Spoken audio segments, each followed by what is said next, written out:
মই সদায় ডাঙৰ মাছে কিয় দেখুৱাই থাকোঁ? আমি সৰু মাছ নাখাওঁ নেকি? আমি সৰু মাছ খাওঁ, বহুত ভাল পাওঁ মই।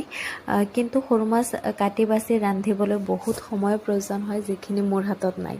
খালেই হ'ল, আমি বাচি থাকিবলৈহে খাই আছোঁ, খাবলৈতো আৰু বাচি থকা নাই।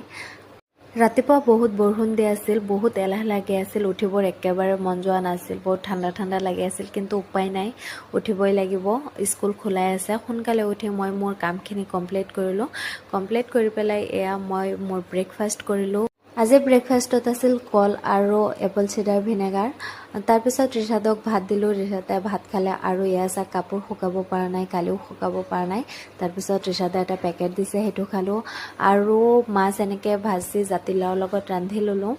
আৰু লাও কাটি যিখিনি গুটি থকা অংশ, কোমল অংশখিনি, সেইখিনি মই সৰু সৰুকৈ কাটি লগত অলপ চাউল মিহলাই মই সোণালী মুৰ্গীক দি দিলোঁ।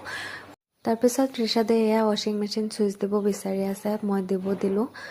সিও মানে শিকি আছে, ঢুকি নাপাই মই উঠাই দিছিলোঁ। তাৰপিছত কাপোৰ ধুব দি মই স্কুলৰ কাৰণে ৰেডি হৈ গ'লোঁ। চাওক আজি মোৰ আউটফিট মানে এইবোৰ পুৰণা কাপোৰেই, নতুনটো আৰু ল'ব নোৱাৰোঁ, ওলট পালটকৈ পিন্ধি থাকোঁ আৰু বহুত দিন আগতেই লৈছিলোঁ অনলাইনৰ পৰা। তাৰপিছত ওলাওঁতে মই চালোঁ ৰিশাদৰ আংকুলে ওলাইছে, টমটম ওলাইছে। ময়ো টমটমত বহি যিখিনি বেয়া ৰাস্তা এইখিনি পাৰ হ'লোঁ। তাৰপিছত স্কুলৰ পৰা আহোঁতেও চাওক বহুত বৰষুণ দি আছে।